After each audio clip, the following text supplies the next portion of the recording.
जय हिंद, वंदे मातरम। स्वागत है आप सभी का free exam zone YouTube channel पर। दोस्तों, अगर आप उत्तर प्रदेश पुलिस का एग्जाम देने वाले हैं तो आज हम ये हिंदी का शानदार प्रैक्टिस सेट लेकर के आए हैं। अब तक हम 15 प्रैक्टिस सेट करा चुके हैं। अगर आपने वो वीडियो अब तक नहीं देखी है तो जरूर देख लेना, आप निश्चित ही एग्जाम फोड़ करके आएंगे। तो चलिए आज का सेशन प्रारंभ करते हैं। आप लोग अंत में कमेंट करके बताना 37 प्रश्नों में आपसे कितने प्रश्न सही हुए। तो चलिए आज का शानदार प्रश्न देखते हैं। दाता शब्द का स्त्रीलिंग शब्द क्या है? आपको बताना है दाता शब्द का स्त्रीलिंग शब्द क्या होगा। तो दाता शब्द का स्त्रीलिंग हो जाएगा सेकंड ऑप्शन, जिसने भी चयन किया दात्री। राइट आंसर हो जाएगा दाता शब्द का स्त्रीलिंग हो जाएगा दात्री। जरूर ध्यान रखिएगा आप लोग। अगला प्रश्न है, लड़का पेड़ से गिरा, लड़का पेड़ से गिरा में कौन सा कारक है? आपको कारक का पहचान करना है। लड़का पेड़ से गिरा, तो कई बार आपको हमने बताया है जब भी अलगाव हो वहां पर कौन सा कारक हो जाता है, तो वहां पर अपादान कारक हो जाता है। तो लड़का पेड़ से गिरा में कौन सा कारक हो जाएगा? तो अपादान कारक हो जाएगा। जरूर ध्यान रखिएगा आप लोग, प्रश्न पूछा जाएगा निश्चित ही आपके एग्जाम में। बात करें कारक की तो आपको जरूर ध्यान रखना है, कारक जो होते हैं ये 8 प्रकार के होते हैं। आपसे पूछा जाए कौन कौन से होते हैं, उनका कारक चिन्ह पूछा जाए तो जरूर ध्यान रखिएगा। कर्ता ने, जो कर्ता का कारक चिन्ह होता है, कर्ता ने कर्म को करण से संप्रदान को के लिए ए अय हो जाएगा। अपादान से संबंध काकी के रा री रे नानी कह सकते हैं। अधिकरण का कारक चिन्ह की बात करूं तो मे पर हो जाएगा। संबोधन की बात करूं तो ए हे अरे ओ हो जाएगा। तो इस प्रकार आप लोग जरूर ध्यान रखिएगा, प्रश्न आपके एग्जाम में पूछा जाता है। अगला प्रश्न देखते हैं, कौन सा सर्वनाम का भेद नहीं है? आपको बताना है। 4 ऑप्शन आपके सामने हैं। कौन सा सर्वनाम का भेद नहीं है? पुरुषवाचक होगा, गुणवाचक होगा, निजवाचक होगा या फिर प्रश्नवाचक हो जाएगा। तो राइट आंसर आप लोग जरूर कमेंट करते रहें। कमेंट में आप लोग कोई कंजूसी ना करें। कौन सा सर्वनाम का भेद नहीं है? तो यहां पर जो दिया हुआ है सेकंड ऑप्शन गुणवाचक, ये सर्वनाम का भेद नहीं है। जरूर ध्यान रखिएगा आप लोग। आपसे पूछा जाए सर्वनाम के कितने भेद होते हैं, ध्यान रखिएगा, सीधे एग्जाम में प्रश्न बनता है सर्वनाम के कितने भेद होते हैं, तब आप 6 लगा करके आएंगे। कितना लगाएंगे? 6 लगाएंगे। पूछा जाए कौन कौन से, तो जरूर ध्यान रखिएगा। पुरुषवाचक सर्वनाम हो जाएगा, निश्चयवाचक सर्वनाम हो जाएगा, अनिश्चयवाचक सर्वनाम हो जाएगा, चौथा हो जाएगा संबंधवाचक सर्वनाम, पांचवा हो जाएगा प्रश्नवाचक सर्वनाम और छठा जो हो जाएगा निजवाचक सर्वनाम। तो आप लोग जरूर ध्यान रखिएगा, प्रश्न निश्चित ही आपके एग्जाम में बनेगा। अगला प्रश्न है, नीरस का विलोम शब्द क्या है? नीरस का आपको विलोम शब्द बताना है। रसीला होगा, सरस होगा, विरस होगा या फिर अरस होगा। बात करें नीरस का जो विलोम हो जाएगा, ध्यान रखिएगा आप लोग, सरस हो जाएगा। सेकंड ऑप्शन का चयन जिसने भी किया है सही उत्तर हो जाएगा। जरूर ध्यान रखिएगा दोस्तों। जिसने भी अब तक सेशन को लाइक नहीं किया, प्लीज आप लोग सेशन को लाइक कर देना और चैनल को सब्सक्राइब करके हमारे साथ जरूर जुड़ जाना। अगर आप जितना प्रैक्टिस सेट हम करवाते हैं आप कर करके जाते हैं तो आप निश्चित ही 37 में 37 नंबर सही करके आएंगे। 37 में 37 प्रश्न आपसे सही होंगे, ये मैं आपको विश्वास दिलाता हूं। बस आपको निरंतर मेहनत करना है, एक एक प्रश्न को पूरे ध्यान से देखना है। निश्चित ही आप फुल मार्क्स लेकर के आएंगे हिंदी में, ये मैं आपसे दावा करता हूं। अगला प्रश्न है, बाल का स्त्रीलिंग क्या है? बाल का स्त्रीलिंग क्या है? बालिका होगा, वालिका होगा, बाला होगा, फिर बाली होगा। बात करें बाल का जो स्त्रीलिंग हो जाएगा, थर्ड ऑप्शन यहां पर राइट है, बाला हो जाएगा। आप लोग अंत में कमेंट करके जरूर बताना 37 प्रश्नों में आपसे कितने प्रश्न सही हुए। अगला प्रश्न देखते हैं, अर्थ की दृष्टि से विशेषण कितने प्रकार के होते हैं? अर्थ की दृष्टि से विशेषण कितने प्रकार के होते हैं? तो जरूर ध्यान रखिएगा, अर्थ की दृष्टि से विशेषण जो होते हैं 4 प्रकार के होते हैं। कितने होते हैं? तो 4 होते हैं। ध्यान रखिएगा आप लोग, अर्थ की दृष्टि से विशेषण के कितने प्रकार होते हैं? तो 4 प्रकार होते हैं। प्रश्न निश्चित ही एग्जाम में बनेगा। अगला प्रश्न है, मदन काली पतलून पहनकर खेलने आया में विशेषण बताइए। मदन काली पतलून पहनकर खेलने आया में विशेषण बताइए। काली होगा, मदन होगा, पतलून होगा या फिर खेलना होगा। अगर हम आपसे यहां पूछें, आप बताएं मदन काली पतलून पहनकर खेलना, इनमें आप विशेष बताएं, तो आप लोग कमेंट करके जरूर बताएं विशेष इनमें से क्या होगा। तो विशेष से आपको हमने बताया जिसकी विशेषता बताई जाए, जिसकी विशेषता बताई जाए उसे विशेष कहते हैं। तो यहां पर पतलून की विशेषता बताई जा रही, तो पतलून जो हो जाएगा ये विशेष हो जाएगा। पतलून की विशेषता बताई जा रही कि ये क्या है, तो काली है, तो पतलून हो जाएगा विशेष। जो काली हो जाएगा ये विशेषण हो जाएगा। तो ध्यान रखिएगा आप लोग, फर्स्ट ऑप्शन यहां पर राइट हो जाएगा। जरूर ध्यान रखिएगा आप लोग। अगला प्रश्न है, बच्चे गाना गा चुके हैं, बच्चे गाना गा चुके हैं। इस वाक्य में मुख्य क्रिया की पहचान करें। बच्चे होगा, गाना होगा, गा होंगे या फिर चुके हैं। तो बच्चे गाना गा चुके हैं। इस वाक्य में जो मुख्य क्रिया हो जाएगा क्या हो जाएगा? तो थर्ड ऑप्शन का चयन जिसने किया गा राइट आंसर हो जाएगा, जरूर ध्यान रखिएगा। अगला प्रश्न है, इनमें से गुणवाचक विशेषण कौन सा है? गुणवाचक विशेषण आपको बताना है, चौगुना होगा, नया होगा, तीन होगा या फिर कुछ होगा। बात करें गुणवाचक विशेषण की तो जरूर ध्यान रखिएगा, गुणवाचक जो विशेषण होता है, जो शब्द संज्ञा जो शब्द संज्ञा अथवा सर्वनाम की गुणधर्म स्वभाव का बोध कराते हैं। क्या करते हैं? जो शब्द संज्ञा अथवा सर्वनाम के गुणधर्म स्वभाव का बोध कराते हैं वो क्या होते हैं? तो वो गुणवाचक सर्वनाम होते हैं। क्या होते हैं? तो वो गुणवाचक विशेषण हो जाते हैं। दोस्तों ध्यान रखिएगा, जो शब्द संज्ञा अथवा सर्वनाम के गुणधर्म स्वभाव का बोध कराते हैं गुणवाचक विशेषण हो जाते हैं। तो यहां पर बात करें तो गुणवाचक विशेषण कौन सा हो जाएगा? तो नया हो जाएगा। क्या हो जाएगा? तो नया हो जाएगा। ध्यान रखिएगा आप लोग, जरूर राइट आंसर हो जाएगा, गुणवाचक विशेषण हो जाएगा नया, राइट आंसर है। अगला प्रश्न है, चलना फिरना दौड़ना कैसी क्रिया है? चलना फिरना दौड़ना कैसी क्रिया है? मुख्य क्रिया होगा, सहायक क्रिया होगा, आकर्मक क्रिया होगा, फिर सकर्मक क्रिया होगा। बात करें चलना फिरना दौड़ना, ये सब कैसी क्रिया है? तो अकर्मक क्रिया है। ध्यान रखिएगा, थर्ड ऑप्शन राइट है, जरूर ध्यान रखिएगा। आप लोग कमेंट करके बताएं 10 प्रश्नों में आपसे कितने प्रश्न सही हुए, हम आगे बढ़ रहे। अगला प्रश्न है, सकर्मक क्रिया की पहचान कीजिए। मुस्कुराना, रोना, हंसना या फिर पढ़ना। बात करें सकर्मक क्रिया की पहचान करना है, यहां पर आपको मुस्कुराना दिया हुआ है, रोना है, हंसना है या फिर पढ़ना है। तो यहां पर जो पढ़ना है सकर्मक क्रिया हो जाएगा, राइट आंसर फोर्थ ऑप्शन। पढ़ना जो है सकर्मक क्रिया हो जाएगा, जरूर ध्यान रखिएगा। अगला प्रश्न है, सदव्य में कौन सी संधि है? सदव्य में कौन सी संधि है? वृद्धि संधि होगा, व्यंजन संधि होगा, गुण संधि होगा। तो कई बार आपको हमने बताया है, जहां पर भी डबल का मात्रा मिला है जिसको बोलते हैं, अगर आपको ऐसे शब्द दिखते हैं जहां पर डबल दूसरे अक्षर में जो है डबल की मात्राएं होती हैं, तो वहां पर आप वृद्धि संधि लगा करके आएंगे। क्या लगाएंगे? वृद्धि संधि हो जाएगा। स्वर संधि में क्या हो जाएगा? तो वृद्धि संधि हो जाएगा। गुण संधि की बात करें तो आपको हमने बताया है, जहां पर एक मात्रा हो, केवल क्या हो, बीच में एक मात्रा मिल जाए, आप गुण संधि लगा करके आएंगे। और यहां पर सदैव में कौन सी संधि हो जाएगी? तो वृद्धि संधि हो जाएगी, जरूर ध्यान रखिएगा। अगला प्रश्न है, कौन सा शब्द जातिवाचक संज्ञा नहीं है? कौन सा शब्द जातिवाचक संज्ञा नहीं है? जवान होगा, बालक होगा, सुंदर होगा या फिर मनुष्य हो जाएगा।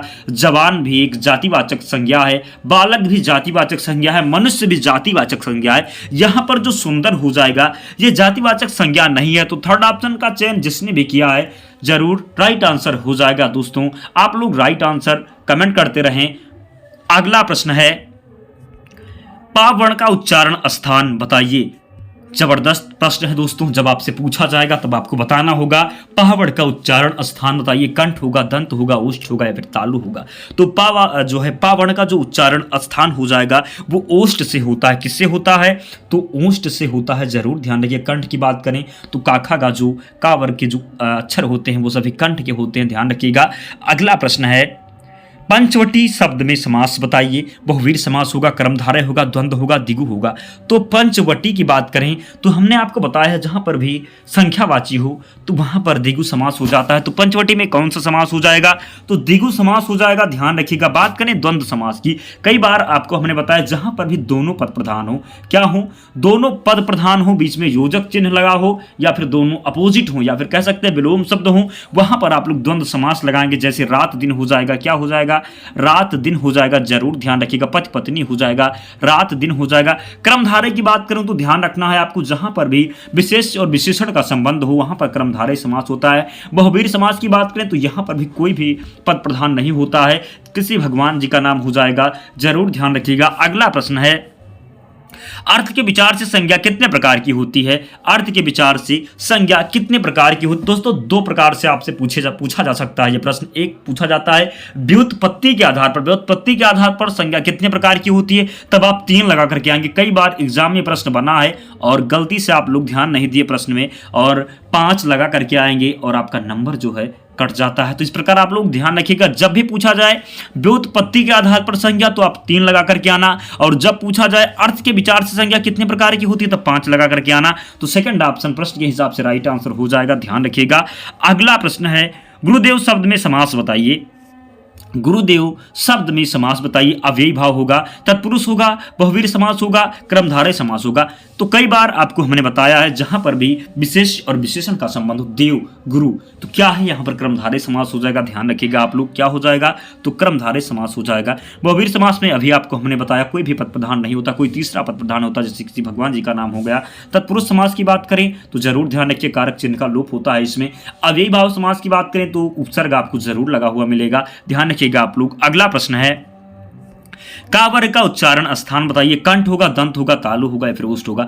तो आपको अभी हमने जस्ट बताया एक प्रश्न, जो भी प्रश्न हुआ है उसमें हमने आपको बताया है का वर्ग का उच्चारण स्थान क्या है, तो कंठ से है। का जो का वर्ग के जितने भी अक्षर आते हैं, का खा गा घा गा, तो ये सब क्या होते हैं, तो ये कंठ से उच्चारित होते हैं। ध्यान रखिएगा आप लोग, कंठ से हो जाएगा का वर्ग का जो उच्चारण स्थान हो जाएगा, कंठ हो जाएगा, जरूर ध्यान रखिएगा आप लोग। अगला प्रश्न है, चा वर्ग का उच्चारण स्थान बताइए। चा वर्ग का उच्चारण स्थान बताइए। दोस्तों अगर आपको किसी भी टॉपिक में हिंदी में समस्या हो रही है तो आप लोग कमेंट करके बताना, उस टॉपिक की वीडियो हम बहुत जल्द लेकर के आएंगे। आपका जो जितने भी डाउट होंगे सभी क्लियर हो जाएंगे, तो आप लोग जरूर कमेंट करके बताना। चा वर्ग का उच्चारण स्थान बताइए। तो जो चा वर्ग का उच्चारण स्थान होता है क्या होता है, तो तालु होता है। चा का जो उच्चारण स्थान होता है तालु होता है, ध्यान रखिएगा आप लोग। राइट आंसर सेकंड ऑप्शन है। कंठ का आपको बताया ही हमने, का खा गा हो जाता है, ओष्ठ जो है पा हो जाता है। तो इस प्रकार आप लोग ध्यान रखिएगा। टावर का उच्चारण स्थान बताइए। कंठ, तालु, दंत या फिर मूर्धन्य। तो कंठ का आपको बताया ही हमने, काखा जो कावर के अक्षर हो जाते हैं। मूर्धन्य हो जाएगा, टावर का उच्चारण स्थान क्या हो जाएगा, तो मूर्धन्य हो जाएगा। क्या हो जाएगा, मूर्धन्य हो जाएगा। ध्यान रखिएगा आप लोग, फोर्थ ऑप्शन यहां पर राइट है। अगला प्रश्न है, पुल्लिंग शब्द क्या है। भवानी शब्द दिया हुआ, इसका आपको पुल्लिंग बताना है। भवानी होगा, भगवान होगा, भगवती होगा या फिर भव होगा। बात करें भवानी शब्द का जो पुल्लिंग हो जाएगा भव हो जाएगा। राइट आंसर भव हो जाएगा। ध्यान रखिएगा आप लोग, प्रश्न आपके एग्जाम में पूछा जा सकता है। नेक्स्ट क्वेश्चन है, जहां एक शब्द से अनेक अर्थ निकले वह कौन सा अलंकार होता है। अगर आप हम जितना भी प्रैक्टिस सेट कराए हैं अगर आप लोग देख करके आएंगे तो इसका सही आंसर निश्चित ही आप करेंगे। जहां एक शब्द से अनेक अर्थ निकले वहां कौन सा अलंकार होता है, तो कौन सा अलंकार हो जाएगा, तो श्लेष अलंकार हो जाएगा। जरूर ध्यान रखिएगा, राइट आंसर हो जाएगा। जहां एक शब्द से अनेक अर्थ निकले वहां कौन सा अलंकार होता है, तो श्लेष अलंकार होता है, आपको ध्यान रखना है। अगला प्रश्न है, तीन बेर खाती थी, तीन बेर खाती है, या किस अलंकार का उदाहरण है। तीन बेर खाती थी, तीन बेर खाती है, या किस अलंकार का उदाहरण है। उपमा होगा, श्लेष होगा, यमक होगा या फिर अनुप्रास होगा। तो बात करें तीन बेर खाती थी, तीन बेर खाती थी, तीन बेर खाती में अलंकार हो जाएगा तो यमक अलंकार हो जाएगा। ध्यान रखिएगा आप लोग, सीधा प्रश्न आपके एग्जाम में पूछा जाएगा। अगला प्रश्न है, गो शब्द का बहुवचन बताइए। सदा बहुवचन, एक वचन बहुवचन या फिर सदा एक वचन। गो शब्द का जो वचन कौन सा हो जाएगा, तो एक वचन हो जाएगा। ध्यान रखिएगा आप लोग, राइट आंसर सेकंड ऑप्शन है, जरूर ध्यान रखिएगा। अगला प्रश्न है, एक तो करेला डॉट डॉट लोकोक्तियों को पूर्ण करें। आपको रिक्त स्थान की पूर्ति करना है। दूजा पेड़ चढ़ा, दूजा नीम चढ़ा, दूजा पेड़ चढ़ा, दूजा भांग चढ़ा। तो हो जाएगा एक तो करेला, दूजा नीम चढ़ा, एक तो करेला, दूजा नीम चढ़ा। तो सेकंड ऑप्शन यहां पर राइट है, जरूर ध्यान रखिएगा। कवि का सही बहुवचन आपको बताना है।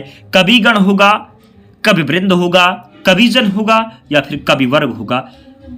बात करें कवि का सही बहुवचन क्या हो जाएगा, तो सही उत्तर आप लोग जरूर कमेंट करें। आप लोग राइट आंसर कमेंट नहीं करते हैं। कवि का सही जो बहुवचन हो जाएगा कवि गण हो जाएगा। दोस्तों आप लोग अपने दोस्तों के पास भी वीडियो को जरूर शेयर कर दिया करें, क्योंकि हम बहुत मेहनत करके एक प्रश्न को इकट्ठा करके वही प्रश्न लाते हैं जो सीधा आपके एग्जाम में बनने की संभावना होती है। तो प्लीज़ आप लोग भी हमारा सपोर्ट जरूर करें। आप लोग वीडियो को लाइक नहीं करते, शेयर नहीं करते, और प्लीज़ तो आप लोग भी हमारा सपोर्ट जरूर करें। अगला प्रश्न है, वर्तनी की दृष्टि से शुद्ध शब्द छांटिए। अभिराम, अभिरम, अभिराव या फिर अभिराम। तो वर्तनी की दृष्टि से जो शुद्ध शब्द हो जाएगा वो अभिराम हो जाएगा। क्या हो जाएगा, इंपॉर्टेंट प्रश्न है दोस्तों, जब भी आपसे पूछा जाएगा तब आपको बताना होगा। वर्तनी की दृष्टि से शुद्ध शब्द छांटिए तो अभिराम हो जाएगा, ध्यान रखिएगा। अगला प्रश्न है, मोक्ष की इच्छा रखने वाला क्या कहलाता है। मोक्ष की इच्छा रखने वाला क्या कहलाता है। जिज्ञासु, कर्मठ, उत्सुक या फिर मुमुक्षु। तो ध्यान रखना है आपको, मोक्ष की इच्छा रखने वाला जो कहलाता है वो मुमुक्षु कहलाता है। क्या कहलाता है, मुमुक्षु कहलाता है। जानदार प्रश्न है दोस्तों, जब भी पूछा जाएगा आपसे तो बताना होगा। तो ध्यान रखिएगा आप लोग, मोक्ष की इच्छा रखने वाला क्या कहलाता है, तो मुमुक्षु कहलाता है। ध्यान रखिएगा आप लोग। अगला प्रश्न है, सिक्का जमाना सिक्का जमाना मुहावरे का अर्थ क्या है? सफलता प्राप्त करना, प्रभाव स्थापित करना, जीत जाना, कड़ी टक्कर देना। तो सिक्का जमाना जो मुहावरे का अर्थ हो जाएगा प्रभाव स्थापित करना। कहते हैं ना कि वो उसने वहां पर अपना सिक्का जमा लिया है, तो उसको कहते हैं प्रभाव स्थापित कर लिया है। तो सेकंड ऑप्शन राइट हो जाएगा। सिक्का जमाना मुहावरे का जो अर्थ हो जाएगा प्रभाव स्थापित करना हो जाएगा, ध्यान रखिएगा। अगला प्रश्न है, निम्नलिखित वाक्यों में से अशुद्ध वाक्य पहचानिए। वह लोग घर जा रहे हैं, मुझे वहां नहीं जाना है, उसे जल्दी घर जाना था, पिता ने मेरे से कहा। तो यहां पर जो हिंदी में शुद्ध होते हैं मेरे तेरे नहीं चलेगा, यहां पर ध्यान रखना है आपको, मेरे तेरे नहीं चलेगा। तो राइट आंसर क्या हो जाएगा? पिताजी ने मुझसे कहा हो जाएगा। तो ये जो अशुद्ध वाक्य जो हो जाएगा फोर्थ ऑप्शन हो जाएगा। ध्यान रखिएगा, आप लोग हिंदी में शुद्ध शब्द का चयन करना होता है ना कि मेरे तेरे होता है। तो पिता ने मेरे से कहा गलत है ये, तो ये अशुद्ध हो जाएगा, राइट आंसर हो जाएगा, जरूर ध्यान रखिएगा। अगला प्रश्न है, बंधन शब्द का उचित विलोम शब्द क्या है? बंधन शब्द का उचित विलोम शब्द क्या है?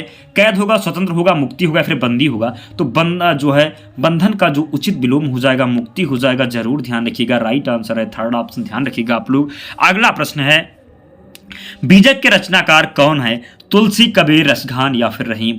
तो बीजक के रचनाकार हो जाएंगे कबीर दास जी हो जाएंगे। बीजक के रचनाकार कौन है? तो कबीर दास जी हैं, ध्यान रखिएगा आप लोग।